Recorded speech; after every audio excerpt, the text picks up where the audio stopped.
The 1987 Constitution of the Republic of the Philippines. Preamble.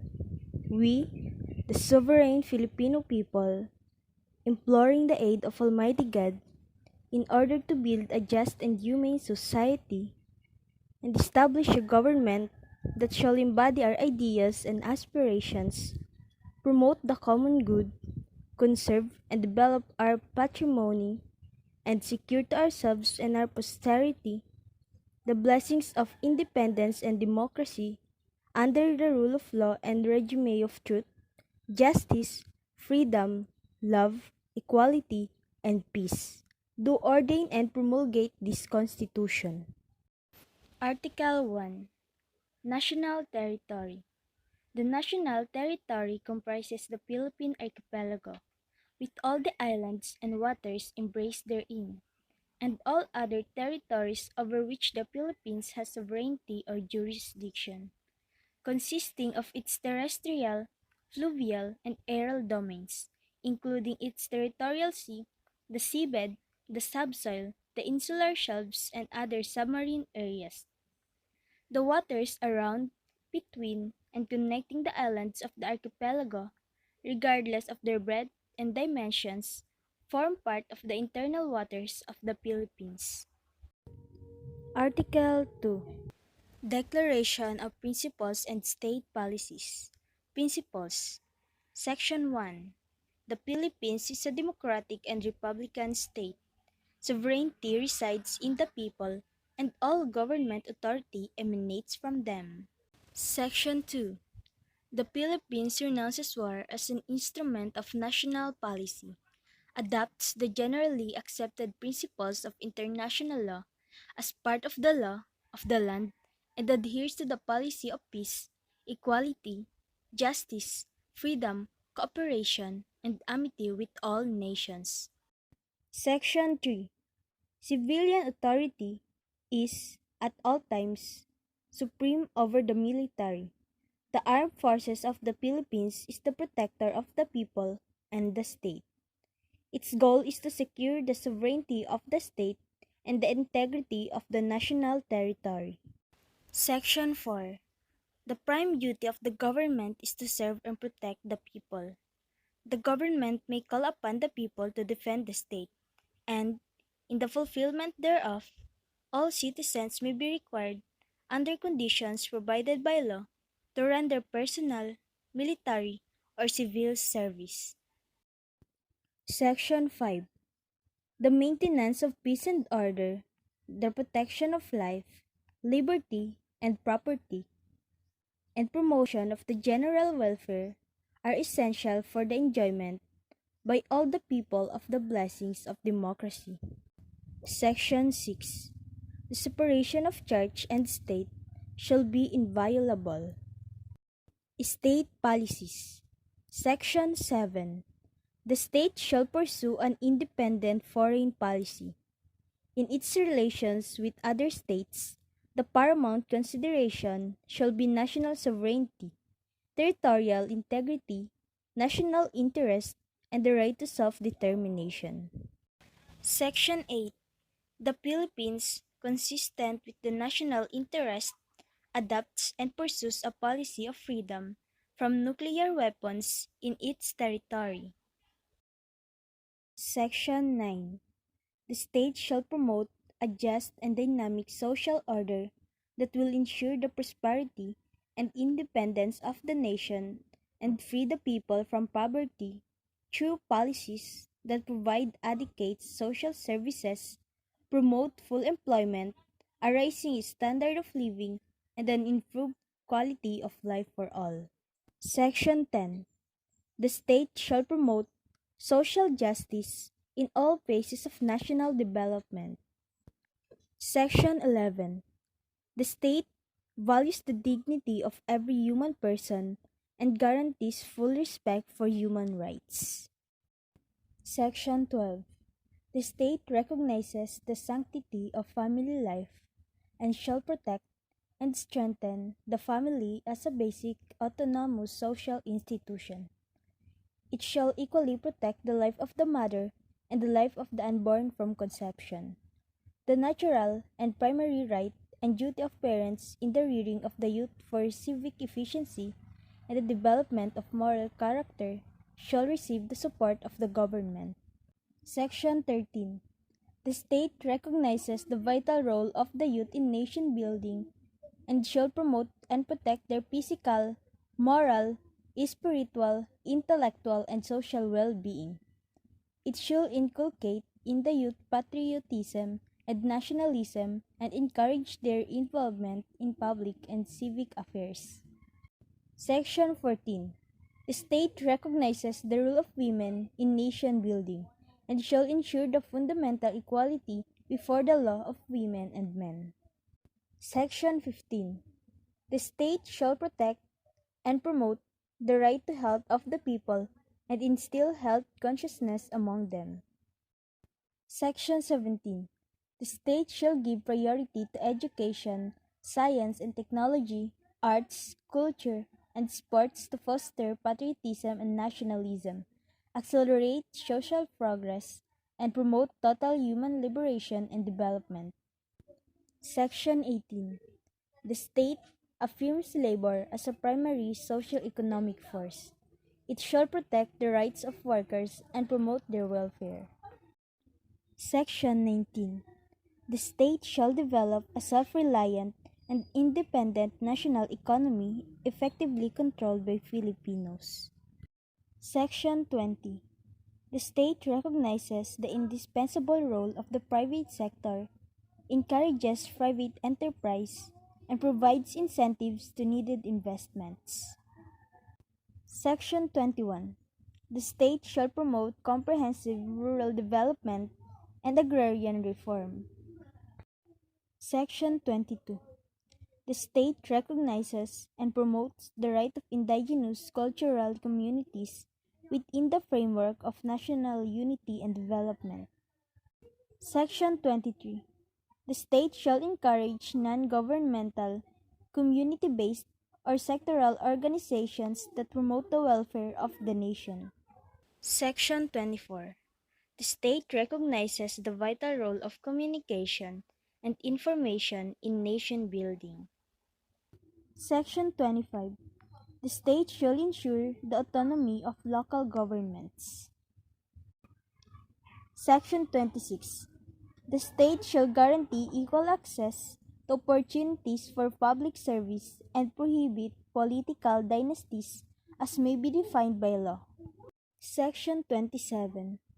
The state shall maintain honesty and integrity in the public service and take positive and effective measures against graft and corruption.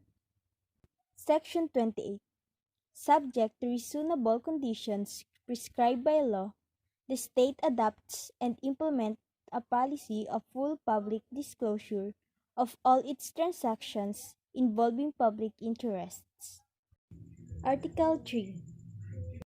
Bill of Rights, Section 1. No person shall be deprived of life, liberty, or property without due process of law, nor shall any person be denied the equal protection of the laws. Section 2. The right of the people to be secure in their persons, houses, papers, and effects against unreasonable searches and seizures of whatever nature, and for any purpose shall be inviolable, and no search warrant or warrant of arrest shall issue, except upon probable cause to be determined personally by the judge, after examination, under oath or affirmation of the complainant and the witnesses he may produce, and particularly describing the place to be searched and the persons or things to be seized. Section 3. Number 1.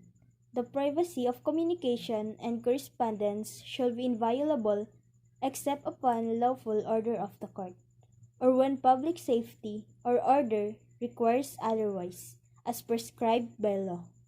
Number 2. Any evidence obtained in violation of this or the preceding section shall be inadmissible for any purpose in any proceeding. Section 4. No law shall be passed abridging the freedom of speech, of expression, or of the press, or the right of the people peaceably to assemble, and petition the government for redress of grievances. Section 5. No law shall be made respecting an establishment of religion or prohibiting the free exercise thereof. The free exercise and enjoyment of religious profession and worship, without discrimination or preference, shall forever be allowed. No religious test shall be required for the exercise of civil or political rights. Section 6. The liberty of abode and of changing the same within the limits prescribed by law shall not be impaired except upon lawful order of the court. Neither shall the right to travel be impaired except in the interest of national security, public safety, or public health as may be provided by law. Section 7. The right of the people to information on matters of public concerns shall be recognized. Access to official records and to documents and papers pertaining to official acts, transactions, or decisions, as well as to government research data used as basis for policy development, shall be afforded the citizen, subject to such limitations as may be provided by law. Section 8. The right of the people, including those employed in the public and private sectors, to form unions, associations, or societies for purposes not contrary to law, shall not be abridged. Section 9. Private property shall not be taken for public use without just compensation. Section 10. No law impairing the obligation of contracts shall be passed. Section 11. Free access to the courts and quasi-judicial bodies and adequate legal assistance shall not be denied to any person by reason of poverty. Section 12. Number 1. Any person under investigation for the commission of an offense shall have the right to be informed of his right to remain silent and to have competent and independent counsel, preferably of his own choice. If the person cannot afford the service of counsel, he must be provided with one. These rights cannot be waived except in writing and in the presence of counsel. Number 2. No torture, force, violence, threat, intimidation, or any other means which vitiate the free will shall be used against him. Secret detention, places, solitary, incommunicado, or other similar forms of detention are prohibited. Number 3. Any confession or admission obtained in violation of this or Section 17 hereof shall be inadmissible in evidence against him. Number 4. The law shall provide for penal and civil sanctions for violations of this section, as well as compensation to the rehabilitation of victims of torture or similar practices and their families. Section 13. All persons, except those charged with offenses punishable by reclusion perpetua when evidence of guilt is strong, shall before conviction be bailable by sufficient sureties or be released on recognizance as may be provided by law. The right to bail shall not be impaired even when the privilege of the writ of habeas corpus is suspended. Excessive bail shall not be required. Section 14. Number 1. No person shall be held to answer for a criminal offense without due process of law. Number 2. In all criminal prosecutions, the accused shall be presumed innocent until the contrary is proved, and shall enjoy the right to be heard by himself and counsel, to be informed of the nature and cause of the accusation against him, to have a speedy, impartial, and public trial, to meet the witnesses face to face, and to have compulsory process to secure the attendance of witnesses and the production of evidence in his behalf. However, after arraignment, trial may proceed notwithstanding the absence of the accused, provided that he has been duly notified and his failure to appear is unjustifiable. Section 15. The privilege of the writ of habeas corpus shall not be suspended except in cases of invasion or rebellion when the public safety requires it. Section 16.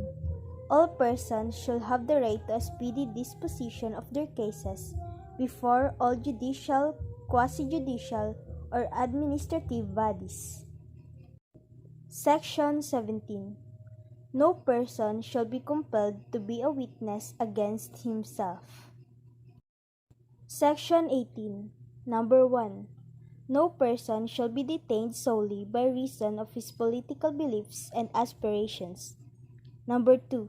No involuntary servitude in any form shall exist except as a punishment for a crime whereof the party shall have been duly convicted. Section 19. Number 1. Excessive fines shall not be imposed nor cruel, degrading or inhuman punishment inflicted. Neither shall death penalty be imposed unless for compelling reasons involving heinous crimes, the Congress hereafter provides for it. Any death penalty already imposed shall be reduced to reclusion perpetua. Number 2. The employment of physical, psychological, or degrading punishment against any prisoner or detainee, or the use of substandard or inadequate penal facilities under subhuman conditions shall be dealt with by law. Section 20. No person shall be imprisoned for debt or non-payment of a poll tax. Section 21. No person shall be twice put in jeopardy of punishment for the same offense. If an act is punished by a law and an ordinance, conviction or acquittal under either shall constitute a bar to another prosecution for the same act. Section 22. No ex post facto law or bill of attainder shall be enacted. Article 4. Citizenship. Section 1. The following are citizens of the Philippines. Number 1. Those who are citizens of the Philippines at the time of the adoption of this Constitution. Number 2. Those whose fathers or mothers are citizens of the Philippines. Number 3. Those born before January 17, 1973 of Filipino mothers who elect Philippine citizenship upon reaching the age of majority. And number 4. Those who are naturalized in accordance with law. Section 2. Natural-born citizens are those who are citizens of the Philippines from birth without having to perform any act to acquire or perfect their Philippine citizenship. Those who elect Philippine citizenship in accordance with Paragraph 3, Section 1 hereof shall be deemed natural-born citizens. Section 3. Philippine citizenship may be lost or reacquired in the manner provided by law. Section 4. Citizens of the Philippines who marry aliens shall retain their citizenship, unless by their act or omission they are deemed under the law to have renounced it. Section 5. Dual allegiance of citizens is inimical to the national interest and shall be dealt with by law. Article 5. Suffrage. Section 1. Suffrage may be exercised by all citizens of the Philippines, not otherwise disqualified by law, who are at least 18 years of age, and who shall have resided in the Philippines for at least 1 year, and in the place wherein they propose to vote for at least 6 months immediately preceding the election. No literacy, property, or other substantive requirement shall be imposed on the exercise of suffrage. Section 2. The Congress shall provide a system for securing the secrecy and sanctity of the ballot, as well as a system for absentee voting by qualified Filipinos abroad. The Congress shall also design a procedure for the disabled and the illiterates to vote without the assistance of other persons. Until then, they shall be allowed to vote under existing laws and such rules as the Commission on Elections may promulgate to protect the secrecy of the ballot.